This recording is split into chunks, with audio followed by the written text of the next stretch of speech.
50 master wrenches threw in the towel on $1.5 million piece of American iron. They plugged in their expensive laptops, shook their heads, and told the most dangerous men in California the machine was permanently dead. It took a 20-year-old kid who couldn't even afford a hot lunch to hear what they missed. He didn't use a scanner. He used his bare hands. What he found hiding inside that engine block almost got him killed. Keep watching to see what 50 experts missed. Dust motes drifted through the slanting yellowed light of Carter's custom garage. Caleb pushed a dry, splintered broom across the cracked concrete floor, corralling steel shavings and tiny rusted washers into a greasy pile. His knuckles were raw, stained permanently black around the cuticles. He tasted stale coffee at the back of his throat. His stomach let out a hollow, aching rumble. Tuesday. Payday wasn't until Friday, which meant 3 more days of generic ramen and whatever half-eaten donuts the senior mechanics left in the break room. Heavy diesel brakes hissed violently outside the open bay doors, jarring him out of his hunger. Caleb paused, resting his chin on the end of the broom handle. A custom flatbed tow truck idled at the curb.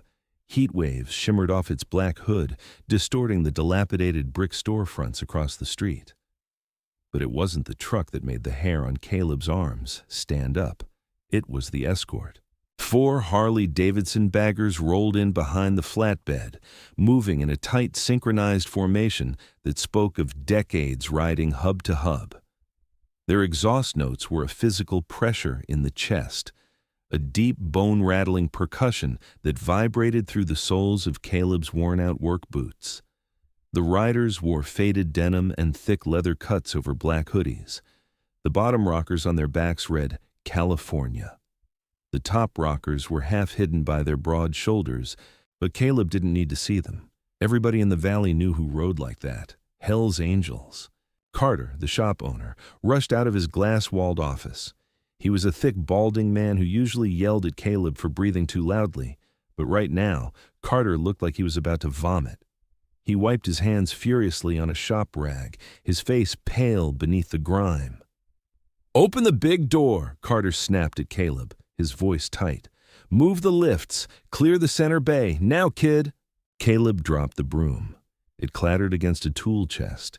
He scrambled to the heavy steel chains of the main bay door, hauling it upward. The rusty tracks shrieked.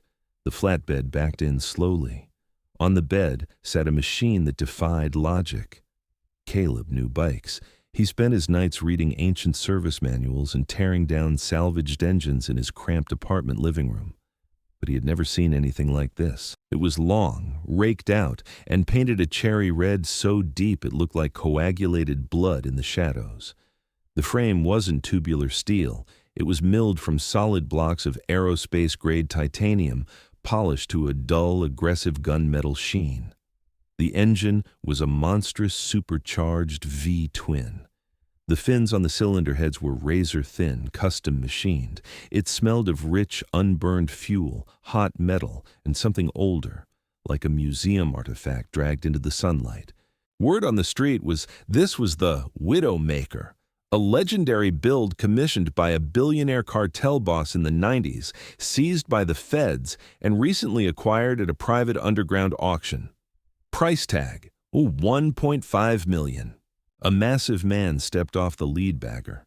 He didn't bother putting down the kickstand. He just let the heavy bike drop onto it with a violent metal clack. He pulled off his sunglasses. His face was a map of old knife scars and leathery, sun-baked wrinkles. His pale blue eyes locked onto Carter. "Garrett," Carter said, his voice cracking slightly. He extended a hand. Garrett didn't take it. He stared at the red motorcycle on the flatbed. 50, Garrett said. His voice sounded like rocks grinding in a cement mixer. 50 shops from Sacramento to San Diego, supposed master mechanics, guys with television shows, guys with million-dollar facilities. Garrett finally looked at Carter. "They all told me it's a paperweight, a museum piece. Said the internals are compromised and the custom block can't be opened without shattering the pressure seals. I "I have the best diagnostic equipment on the West Coast, Garrett," Carter stammered. "Wyatt is a wizard with custom EFI systems." Garrett stepped closer to Carter. Caleb could smell the angel from 10 feet away, a dense mixture of stale tobacco, rain-soaked leather, and heavy musk. "It runs," Garrett said softly. "It turns over, but it knocks. A deep, sick knock. At 3,000 RPMs, it shudders so hard it cracks the exhaust mounts. Nobody can find the source. They scope the cylinders. They check the timing. They swap the computers. Nothing. You fix it, Carter, or I'm running out of patience with the mechanical profession as a whole." Caleb stood frozen by the chain hoist. His heart hammered against his ribs. He felt a cold sweat breaking out on his neck. He wanted to look away, to shrink into the shadows of the tool crib, but his eyes kept darting back to the titanium frame on the truck. The bike looked angry. It looked like a caged animal suffering from a broken spine. "Get it off the truck," Carter yelled, waving frantically at his senior mechanics, Wyatt and Lenny, who were hovering nervously by a toolbox. They lowered the hydraulic ramp. As they rolled the heavy machine down, the front forks compressed. Caleb heard a faint, high-pitched metallic click, just once, barely audible over the idling tow truck. He frowned. He rubbed his greasy thumb against his index finger. The sound didn't come from the suspension. It echoed up from the heavy primary case on the left side of the engine block. He looked around. Wyatt and Lenny were arguing about tie-down straps. Carter was sweating through his shirt. Garrett was lighting a cigarette, his cold eyes missing nothing. Nobody else heard it. Caleb swallowed hard, tasting the stale coffee again. He picked up his broom, gripping the rough wood until his knuckles turned white and faded into the background. 4 hours passed. The air in the garage turned heavy and suffocating. The late afternoon sun beat against the corrugated tin roof, turning the shop into a slow cooker. The smell of aerosol carb cleaner and raw gasoline was so thick it stung Caleb's eyes. Garrett and his 3 brothers hadn't moved. They sat on overturned plastic milk crates near the open bay door, drinking lukewarm bottled water, watching. They didn't speak. They just stared at the center lift where the $1,000,000 machine sat, clamped in a wheel vise. Wyatt was losing his mind. He was a 35-year-old prima donna who thought having an iPad connected to a Bluetooth OBD2 scanner made him God's gift to internal combustion. He had a perfectly manicured beard and wore clean blue nitrile gloves. Right now, those gloves were soaked in oil and his beard was matted with sweat. "Compression is dead even across both jugs," Wyatt muttered, staring at his tablet screen. He tapped the glass aggressively. "Leak down test is perfect. 1% loss. That's factory fresh. It doesn't make sense." Lenny, older, with a bad back and hands like bruised hams, leaned over the right side of the bike. "Spark is blue and hot. Plugs look pristine. Timing chain tension is exactly to spec. We scoped the cylinders. Cross-hatching is beautiful. No scoring. The pistons aren't slapping." "Start it again," Carter ordered, chewing nervously on his lower lip. Wyatt sighed, climbed onto the lift, and swung a leg over the wide leather saddle. He turned the heavy brass ignition switch. The fuel pump whined, a high, surgical pitch. He hit the starter button. The starter motor engaged with a heavy mechanical clunk. The massive pistons fought compression, then caught. The engine roared to life. It was deafening. The exhaust pipes, straight and unbaffled, spat blue flame, but immediately Caleb felt it in his chest. It wasn't the steady, rhythmic heartbeat of a healthy V-twin. Beneath the roar, there was a secondary rhythm. Thud-clack, thud-clack, thud-clack. It was a sick, arrhythmic knocking that vibrated violently through the titanium frame. The handlebars shook in Wyatt's hands. At idle, it was bad. When Wyatt rolled the throttle back, bringing the RPMs up to 2,000, the knock turned into a chaotic, terrifying hammering. The entire lift rattled. A wrench vibrated off a metal tray and clattered to the floor. "Cut it! Cut it!" Carter screamed over the noise, waving his hands. Wyatt killed the ignition. The engine spooled down, groaning to a halt. The silence that followed was heavy and oppressive, broken only by the sharp tink-tink-tink of the exhaust pipes cooling. Garrett stood up. He flicked a cigarette butt onto the floor and crushed it under the heel of his boot. "Well?" Wyatt pulled his nitrile gloves off, snapping the rubber loudly. "It's the bottom end, Garrett. It has to be. The crankshaft bearings are spun, or the crank itself is out of true. The computer says everything is perfect, but the mechanicals are tearing themselves apart. To fix it, we have to split the cases, but—" Wyatt hesitated, looking at Carter. "But what?" Garrett asked softly. Carter stepped in. "But it's a sealed, proprietary billet block, Garrett. The builder who machined it died 10 years ago. If we split those cases, we break the vacuum seals. We can't order replacement gaskets. We'd have to hand cut them. And even then, we can't guarantee it'll hold pressure. If we open it, we might permanently destroy the block. It's $1 million risk." "So you're telling me," Garrett said, walking slowly toward the lift, "that it's dead, just like the other 50 shops said."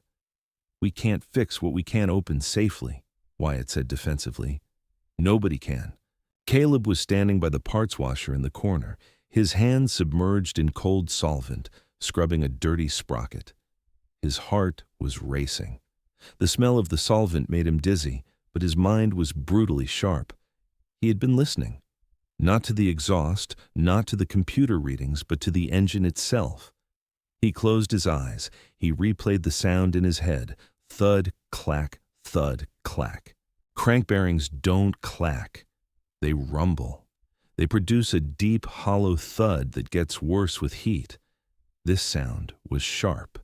It had a metallic ping to it, and it wasn't coming from the dead center of the block. It was biased to the left, the primary. He remembered the faint click he heard when the suspension compressed on the ramp. The primary drive connected the engine to the transmission. Inside that heavy aluminum cover was a massive double-row chain, a tensioner, and a clutch basket. If a crank bearing was spun, the vibration would be uniform. This was isolated. Caleb felt a cold wave of nausea wash over him. He was a nobody. A kid who swept floors because he dropped out of community college to pay his mother's medical bills. Wyatt had a degree in mechanical engineering. Carter had 30 years of experience. Garrett was a man who could make people disappear. "Keep your mouth shut, Caleb." He pulled his hands out of the solvent. The chemical stripped the oils from his skin, leaving it tight and chalky. He grabbed a shop towel. "I'm giving you till sundown," Garrett told Carter. "Figure out a way to fix it without destroying the block, or I'm loading it back on the truck, and I'm coming back tomorrow to have a very different conversation about wasting my time." Garrett turned his back, heading toward his crate. Caleb didn't think. He didn't weigh the consequences. The compulsion to solve the mechanical puzzle overpowered his instinct for self-preservation. It was a flaw he had carried his whole life. He couldn't stand watching someone misdiagnose a machine. A machine was honest. It only lied when people didn't know how to listen. Caleb dropped the dirty towel. It hit the floor with a soft slap. "It's not the bottom end." His voice was quiet, but in the tense silence of the garage, it sounded like a gunshot. Everyone froze. Wyatt whipped his head around, glaring at the dark corner by the parts washer. Carter's jaw dropped. Garrett stopped mid-stride, slowly turning his massive frame. His blue eyes locked onto Caleb. Caleb felt the blood drain from his face. His knees suddenly felt like they were made of water. He wiped his dry, cracked hands on his jeans, leaving dark solvent stains on the denim. He wanted to take the words back. He wanted to vanish into the floorboards. But Garrett was staring at him. "What did you say, kid?" Garrett asked. His voice wasn't angry. It was dangerously curious. "Caleb, shut your mouth and take the trash out to the alley," Carter barked, his voice shrill with panic. "I apologize, Garrett. He's just the cleanup boy. He doesn't know what he's talking about." Garrett raised a hand. He didn't look at Carter. He kept his eyes pinned to Caleb. The simple gesture instantly silenced the shop owner. "Walk over here," Garrett commanded. Caleb swallowed hard. His throat felt like sandpaper. He stepped out of the shadows. His boots scuffed loudly against the concrete. As he walked past Wyatt, the senior mechanic hissed under his breath, "You're going to get us killed, you idiot." Caleb ignored him. He stopped 3 feet from Garrett. Up close, the angel was a mountain of muscle and scar tissue. The leather of his cut smelled like ozone and old violence. "You a mechanic, kid?" Garrett asked. Caleb looked down at his dirty boots, then forced himself to look up into Garrett's eyes. "No, sir. I clean up, and I rebuild salvaged bikes at night, in my apartment." Wyatt let out a harsh, mocking laugh. "He builds junk out of scrap. Garrett, please, don't listen to this." Garrett didn't break eye contact with Caleb. "You said it's not the bottom end. 50 master mechanics tell me the crank is shot. You sweep floors. Tell me why they're wrong." Caleb's hands were shaking. He shoved them deep into his front pockets. Because crank bearings produce a low-frequency rumble. It echoes through the whole casting. That sound, the knock, it's sharp. It has a high-pitched trailing edge, like a ball-peen hammer tapping an anvil. And it's not centered. Caleb pulled his hand out of his pocket and pointed a grease-stained finger at the left side of the bike. "It's coming from the primary case. We listen to the primary, kid," Lenny said, crossing his arms. "It's noisy, sure, but the main vibration is transferring from the block." Caleb shook his head. He was terrified of Garrett, but he wasn't terrified of the machine. The fear began to recede, replaced by a cold, hyper-focused clarity. "The computer is lying to you," Caleb said, looking at Wyatt. "The diagnostic scanner assumes the mechanical linkage is intact. You're reading data from the crank position sensor, but the knock isn't electronic. It's kinetic." Garrett took a slow drag from his cigarette, letting the smoke drift out of his nose. "Show me." "Garrett, you can't let him touch that bike," Carter pleaded, stepping forward. "If he scratches that titanium, the cost—" Garrett turned his head slightly. "Carter, if you say one more word, I'm going to break your jaw." Carter snapped his mouth shut, stepping backward. Garrett looked at Caleb. "Do it!" Caleb walked to a rolling tool cart. He didn't reach for the expensive Bluetooth scanner. He didn't touch the oscilloscope. He opened the top drawer and pulled out a heavy, brass-headed mallet and a long, solid-shank flathead screwdriver with a hard plastic handle. Wyatt scoffed loudly. "Are you kidding me? A stethoscope trick? This isn't a 1970 tractor, kid." Caleb ignored him. He walked to the left side of the bike. He knelt down on the hard concrete. His bad knee flared with pain, but he pushed it out of his mind. He was in his element now. He pressed the metal tip of the screwdriver firmly against the thick aluminum of the primary cover, right near the front pulley. He pressed his ear flat against the hard plastic handle of the screwdriver. "Start it," Caleb said. Lenny looked at Garrett. Garrett nodded. Lenny reached over and hit the starter. The monstrous engine roared to life. The deafening noise filled the room, but Caleb closed his eyes, tuning out the ambient sound. Through the solid shank of the screwdriver, the internal acoustics of the engine traveled directly into his skull. He heard the whir of the heavy double-row primary chain. He heard the splash of the thick lubricating fluid. And then he heard it. Clack. It was sharp, violent. It wasn't a bearing. It was something loose, whipping around inside the sealed casing, catching on the front sprocket and slamming against the aluminum wall before being dragged back down into the oil. "Kill it," Caleb said. The engine died. Caleb stood up. He wiped a streak of grease across his forehead with the back of his wrist. He looked at Garrett. "I need to pull this cover," Caleb said, tapping the primary case with the brass mallet. "The problem is in here." "If you pull that cover and you're wrong," Wyatt sneered, "you're buying a $100 gasket on a minimum wage salary, assuming you don't strip the bolts on a $1 million custom block." Caleb looked at Carter. "I need a T27 Torx bit, a half-inch socket, and a drain pan." Carter looked like he was attending his own funeral. He slowly handed Caleb the tools. Caleb slid the black plastic drain pan under the bike. He attached the T27 bit to a worn ratchet. His hands had stopped shaking. He broke the Torquey on the first bolt. Crack. A sharp, satisfying sound. He moved in a star pattern, cracking all 12 bolts loose before spinning them out by hand. The heavy aluminum cover was stuck, held fast by the factory gasket. Caleb took the brass mallet and gave the edge of the cover 3 sharp, calculated taps.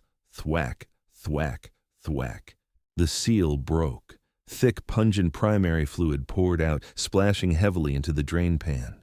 It smelled like burnt toast and sulfur. Caleb carefully pulled the heavy cover off, setting it on a clean shop rag. He leaned in, grabbing a flashlight from the cart. He shined the bright white beam inside the dark, oil-slicked cavity. Wyatt and Lenny leaned in over his shoulders. Garrett stepped closer. The primary chain was intact.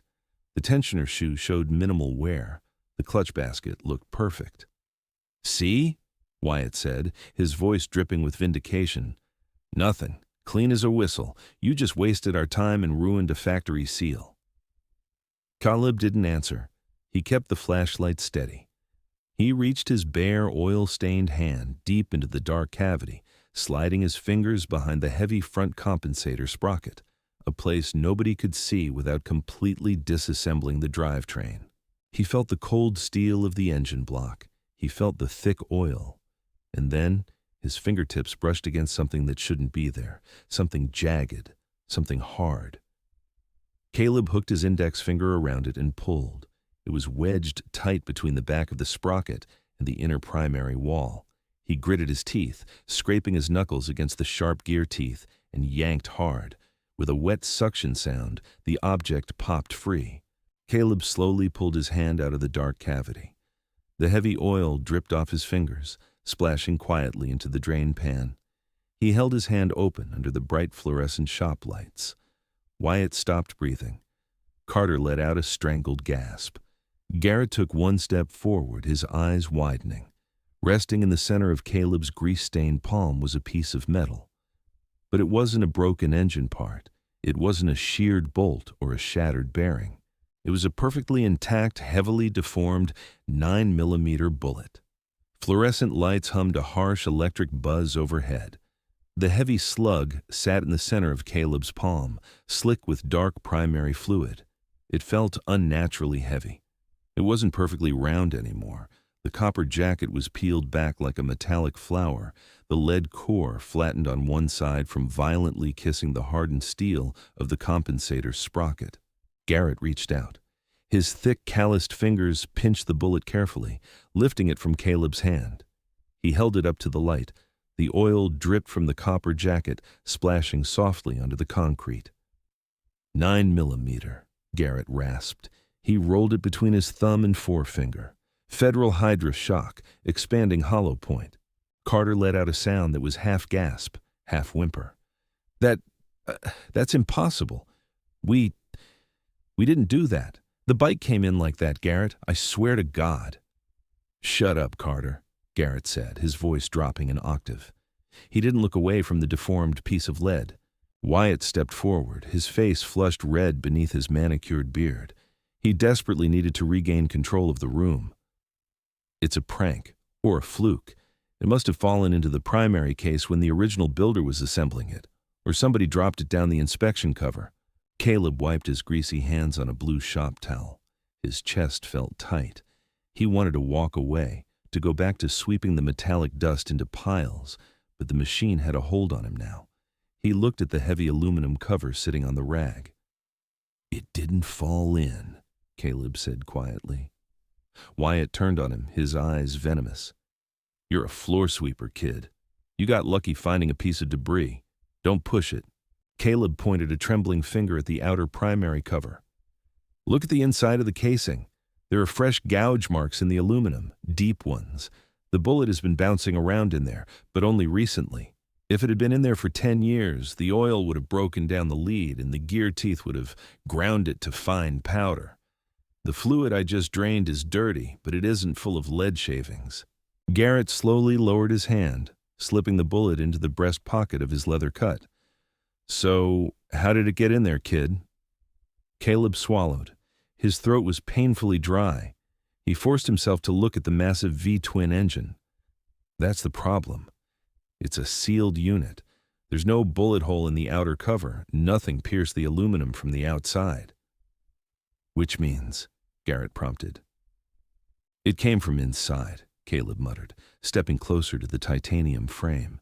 He traced a grease-stained finger along the thick metal lines. The primary is isolated from the main engine oil, but they share a boundary wall. The crankcase breather system vents excess pressure. If a round was fired into the oil tank and it got sucked down the return line, Caleb shook his head, instantly regretting the words. It sounded insane. No, that doesn't make sense.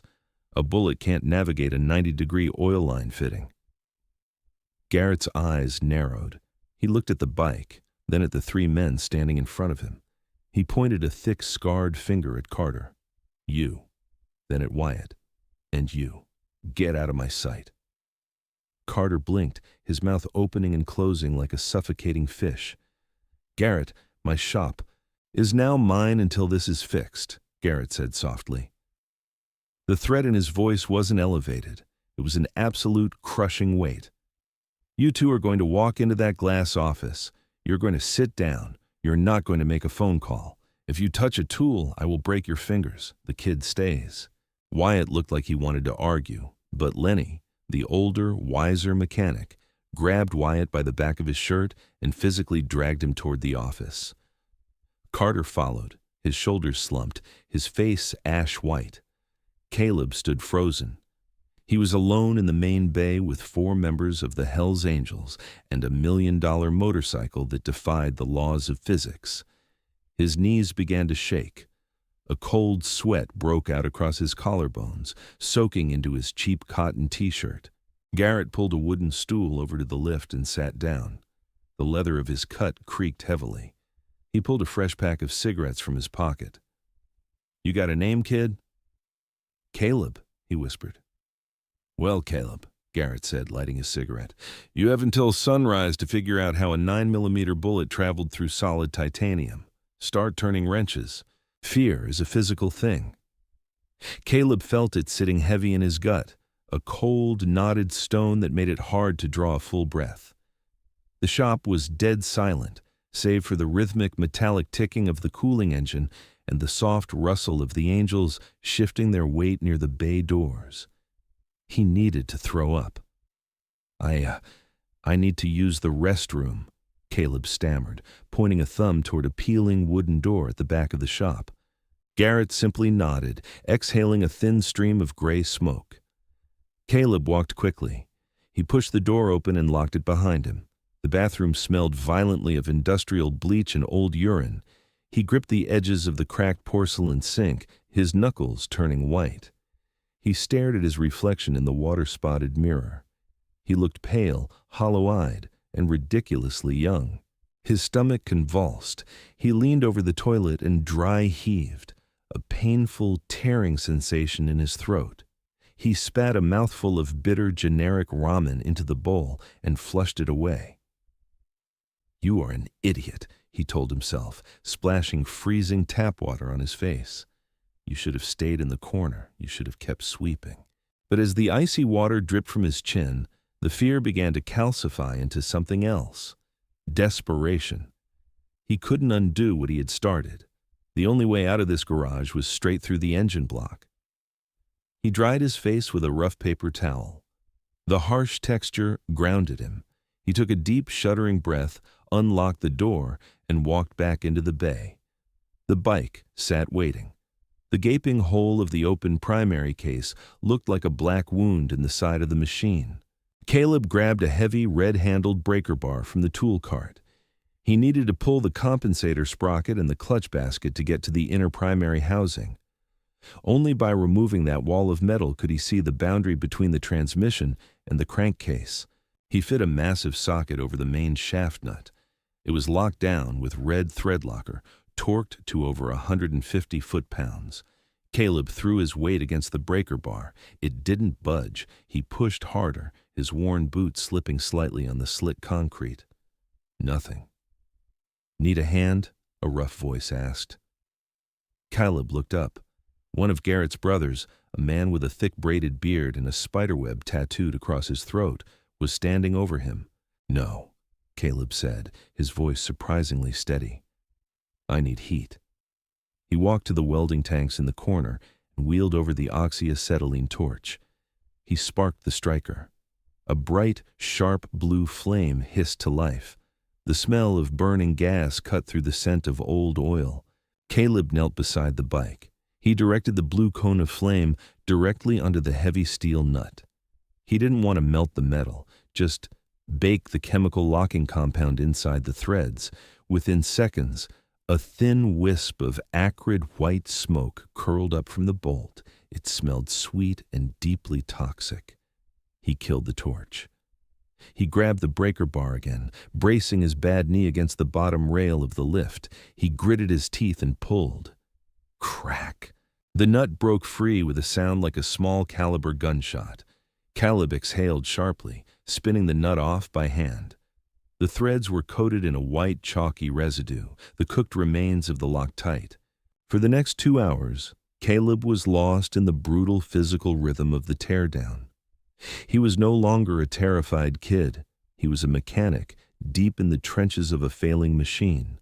His hands were coated in a mixture of black grease, gray anti-seize, and his own blood where a slipped wrench had taken a chunk of skin off his knuckles. He didn't feel the sting.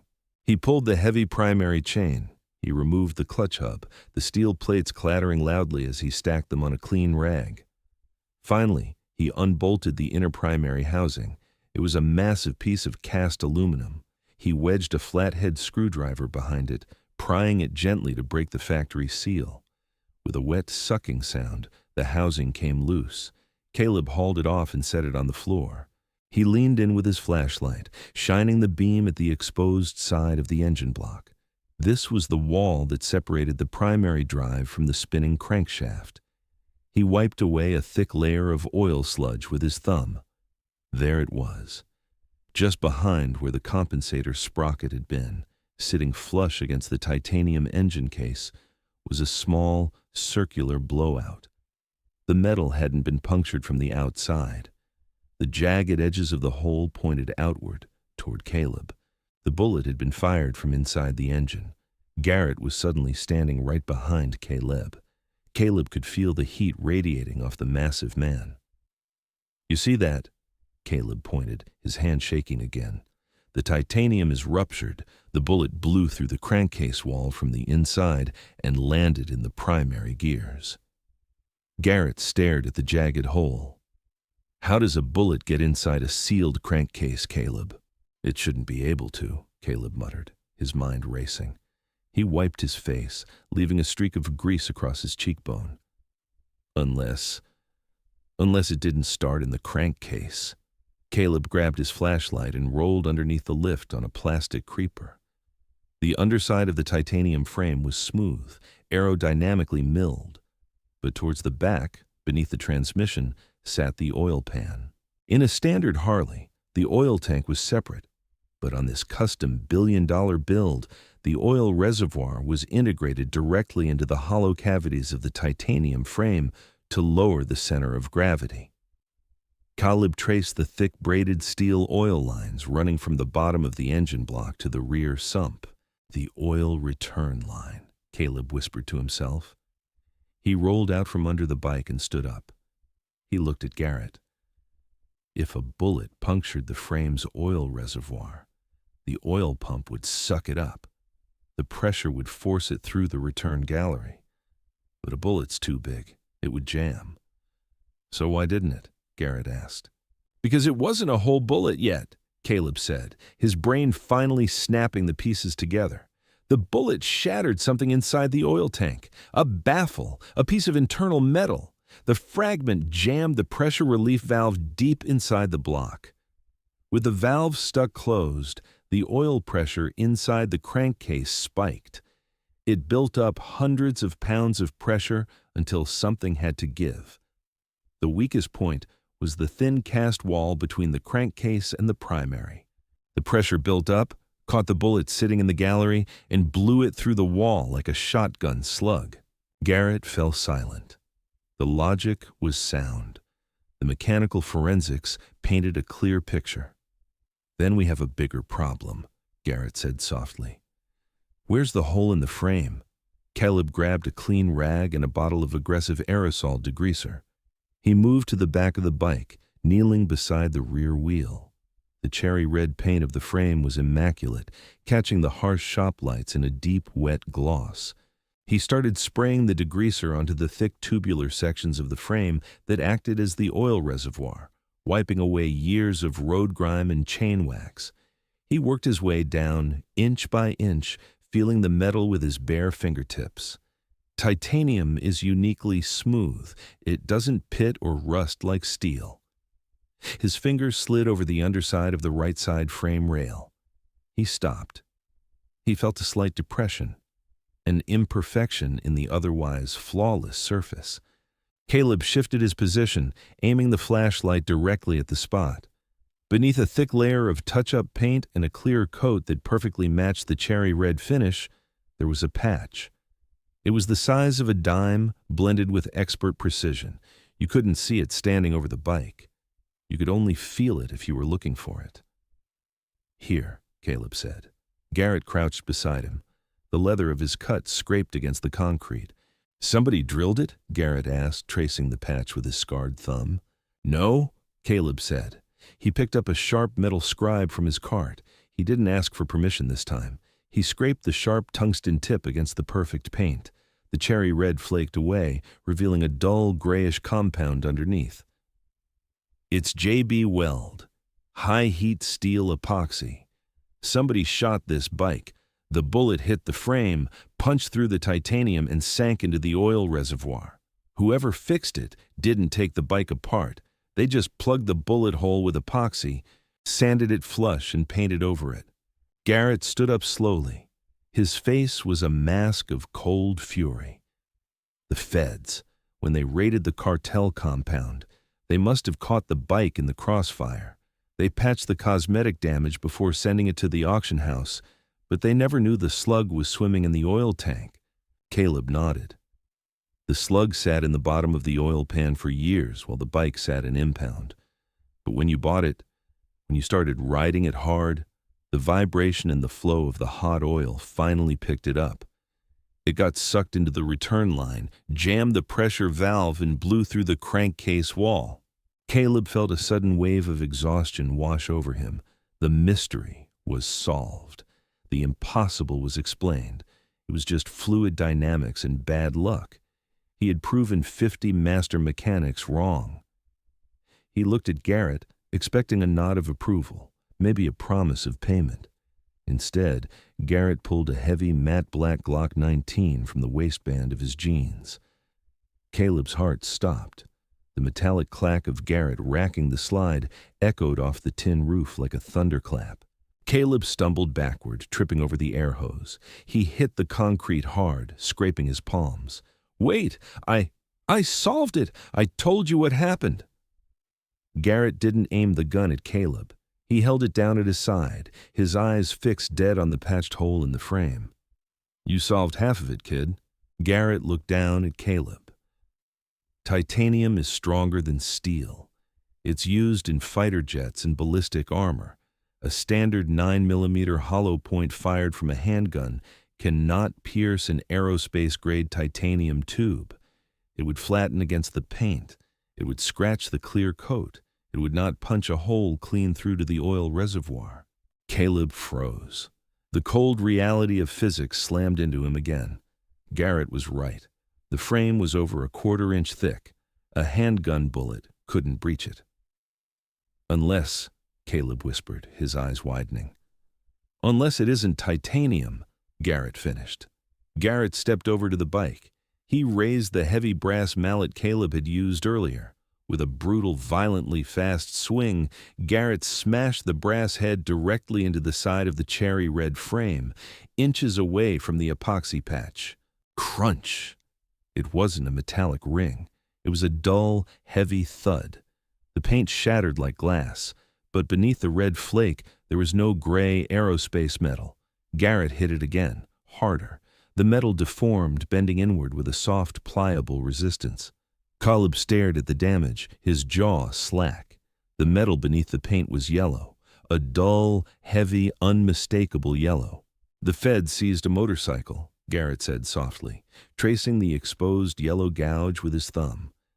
They seized a custom build made by a famous mechanic, owned by a cartel boss. They authenticated the serial numbers. They weighed it. They knew the builder used solid titanium blocks to justify the ridiculous weight of the machine. Garrett looked at Caleb, a cold, terrifying smile touching the corners of his mouth. They didn't know the cartel boss had the original builder cast the frame out of solid, unrefined gold, wrap it in a thin veneer of structural steel, and paint it. The bullet didn't pierce titanium, Caleb. It punched through soft gold. The bike wasn't a machine. It wasn't a motorcycle. It was $1.5 million in cash, but the metal sitting on the lift was worth 20 times that. It was a rolling bank vault. "You found a bullet, kid," Garrett said, slipping the gun back into his waistband. "And you just found $70 million. Caleb sat on the floor, the smell of burnt oil and raw gasoline suddenly overwhelming. The room spun. He looked at the deep yellow gash in the metal, then at the blood on his own hands. The 50 master mechanics hadn't just missed a mechanical failure. They had missed the most dangerous secret in California. And now, Caleb was the only one outside the club who knew it.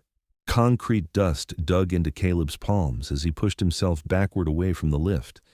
His bad knee scraped against the rough floor, but he didn't feel it. He couldn't tear his eyes away from the dull, heavy yellow gouge beneath the shattered cherry red paint. $70 million. It wasn't a number he could process. It was an abstraction. He had exactly $14 in his checking account. His mother's overdue physical therapy bill sitting on his kitchen counter was for $800. $70 million was a weight that crushed the air out of his lungs. The 3 other angels closed in around the lift. The air grew thick with the smell of old leather, sweat, and cheap cologne. The bearded angel with the spiderweb throat tattoo leaned down, squinting at the exposed metal. He reached out a massive calloused finger and touched the yellow gash. "Garrett," the bearded man rumbled, his voice dropping to a harsh whisper. "Tell me I'm not looking at what I think I'm looking at." "You're looking at it, Boone," Garrett said. His voice was completely devoid of emotion. "The cartel didn't just hide money, they rode it. The feds weighed the bike, saw it was 400 pounds heavier than a stock bagger, and checked the builder's manifest. The manifest said solid titanium blocks. The feds bought it. They auctioned off the cartel's bank vault to us for $1.5 million. Boone stood up slowly. He looked at Caleb. His eyes were flat, dead, and entirely calculating. "He knows." Caleb stopped breathing. He felt the cold draft from the open bay doors creeping up his spine. In the movies, this was the part where the kid who saw too much caught a bullet to the back of the head and got rolled up in a dirty tarp. He didn't plead. He didn't beg. His throat was too tight to form words anyway. He just stared at the blood drying on his own knuckles. Garrett turned his head, looking down at Caleb. "Kid, stand up." Caleb scrambled to his feet. His legs shook violently. He wiped his greasy hands on his jeans, leaving dark, wet streaks across his thighs. "You got a mother, Caleb?" Garrett asked, pulling a fresh cigarette from his pack. Caleb nodded mechanically. "Yes, she's sick. That's why I'm here." "Good," Garrett said, lighting the cigarette. The brief flare of the lighter illuminated the deep scars around his eyes. "That means you have something to lose. That means you're not going to do anything stupid, like talk." "I don't know anything," Caleb choked out, his voice cracking. "I just fixed a motorcycle." It's not fixed yet," Garrett pointed out. He gestured to the gaping hole in the side of the engine block. "You have a blown-out crankcase, and I have a very heavy piece of metal that needs to be ridden out of this valley before the feds realize what they lost, or before the cartel realizes who bought it. A flatbed tow truck draws eyes. A running bagger in a pack of 5 doesn't." Garrett took a step closer. The smell of tobacco and raw gasoline radiated off him. "You're going to patch that engine block. You're going to put the primary back together. You're going to make this machine run flawlessly, and you're going to do it tonight." I, I can't weld titanium, Caleb stammered, looking at the ragged blowout. Or aluminum, not while it's on the bike. The heat will warp the cases and I can't get an argon purge inside the block. It'll just burn. I don't care how you do it, Garrett said. I don't care if you use chewing gum and duct tape. Make it hold oil pressure, make it ride. Garrett turned his back and walked over to his plastic milk crate. He sat down, the heavy Glock shifting in his waistband. The conversation was over. Panic is useless in a machine shop. Caleb forced the terror down into a tight, dark box in the back of his mind. He looked at the blown-out hole in the engine case. It was the size of a quarter, ragged and sharp, protruding outward where the bullet had exited the crankcase. He couldn't weld it. He couldn't replace the case. He had to plug it. Caleb walked over to the scrap bin in the corner of the garage. He dug through rusted brake rotors and bent handlebars until he found a thick, cylindrical slug of 6061 billet aluminum. It was a leftover piece from a custom foot peg Wyatt had milled months ago. He carried the aluminum to the old South Bend metal lathe sitting in the darkest corner of the shop. He chucked the metal into the heavy steel jaws and tightened them down. He flipped the power switch. The ancient electric motor whined to life, the leather drive belt slapping rhythmically. Caleb locked a carbide cutting tool into the tool post. He spun the dials, bringing the sharp edge against the spinning aluminum. Screech! Hot, silver ribbons of metal curled off the block, flying through the air and hitting Caleb's bare forearms. The chips were sharp and burning hot. They left tiny, stinging red welts on his skin, but he didn't flinch. The physical pain grounded him. It drowned out the fear. He engaged the automatic feed, cutting the cylinder down to the exact diameter of an oversized drain plug. He stopped the lathe, swapped the tool for a thread-cutting bit, and carefully cut a heavy, coarse thread into the aluminum plug. He worked entirely by feel, listening to the pitch of the machine to know when the tool was biting too deep. The smell of cutting fluid, sweet, oily, and pungent, filled his nostrils. 10 minutes later, he had a perfect, custom-machined threaded plug. He walked back to the bike. This was the dangerous part. He had to tap threads into the blown-out hole in the engine case. If he pushed metal shavings backward into the crankcase, they would chew through the spinning rod bearings the second the engine fired, destroying the million-dollar motor permanently. Caleb grabbed a heavy 1-inch tap from the tool cart. He dipped his fingers into a tub of thick, sticky red assembly lube. He packed the flutes of the steel tap with the heavy grease. The grease would trap the aluminum shavings as he cut the threads, keeping them from falling inside. He knelt beside the bike, aligning the heavy steel tap with the ragged hole. He gripped the T-handle, took a deep breath, and pushed hard, turning it clockwise. Crunch. The hard steel bit into the softer aluminum-titanium alloy of the case. He turned it a half rotation, then backed it off to break the chip. He turned it again. The physical effort was immense. Sweat dripped down his forehead, stinging his eyes. His bad knee throbbed with a dull, sickening ache. Garrett and the other angels watched him in absolute silence. From the glass-walled office, Wyatt was beating his fist against the pane, his face twisted in rage, demanding to be let out. He could see Caleb working on the million-dollar machine, doing something brutal and unauthorized. Garrett didn't even look at the office. Caleb backed the tap out. The red grease was packed tight with sharp silver shards of metal. He wiped it clean with a rag, repacked it with fresh grease, and went back in. He repeated the agonizing process 4 times until he had cut deep, clean threads into the engine block. He grabbed an aerosol can of brake cleaner, attached the red plastic straw, and sprayed the newly cut threads, flushing the remaining oil and grease outward.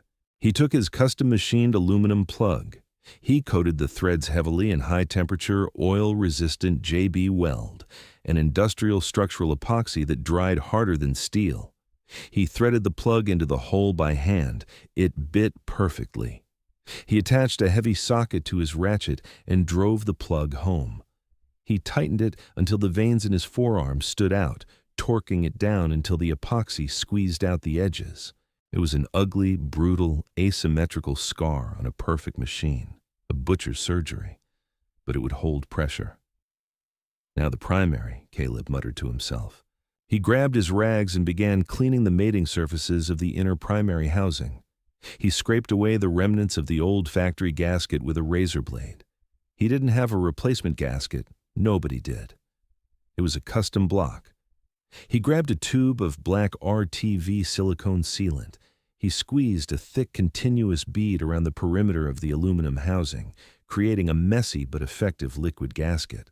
He hoisted the heavy inner primary case back onto the bike. He bolted it down, pulling the torquey wrench in a star pattern to ensure it seated flat against the silicone. He reinstalled the clutch basket. He reinstalled the compensator sprocket, coating the heavy main shaft nut in red thread locker before hitting it with a pneumatic impact gun. The rapid brrrt, brrrt, brrrt of the air gun echoed loudly in the quiet shop. He slid the heavy double-row primary chain back over the gears, resetting the tensioner shoe. Finally, he coated the outer primary cover in silicone and bolted it shut. Caleb sat back on his heels, his breathing heavy and ragged. His arms felt like lead. He was covered in black grease, silver anti-seize, and gray epoxy. He looked at the shop clock. 3:15 a.m. "It's sealed," Caleb said, his voice hoarse. Garrett stood up, walking over to the bike, put fluid in it. Caleb grabbed a funnel and a quart of heavy, dark green 20W50 primary oil. He popped the inspection cover and poured the thick fluid into the casing. He replaced the cover, wiping the excess oil away with a rag. He stood up. He grabbed a clean towel and wiped his hands, though the grease was permanently ground into his pores. "It needs an hour for the epoxy to cure," Caleb said, looking at Garrett. "If we fire it now, the oil pressure will blow the plug right out." Garrett nodded slowly. "We wait." The hour dragged like a physical weight. Caleb sat on an overturned bucket near the parts washer, staring blankly at the floor. He felt entirely empty. The adrenaline crash left him shivering despite the stagnant heat of the garage.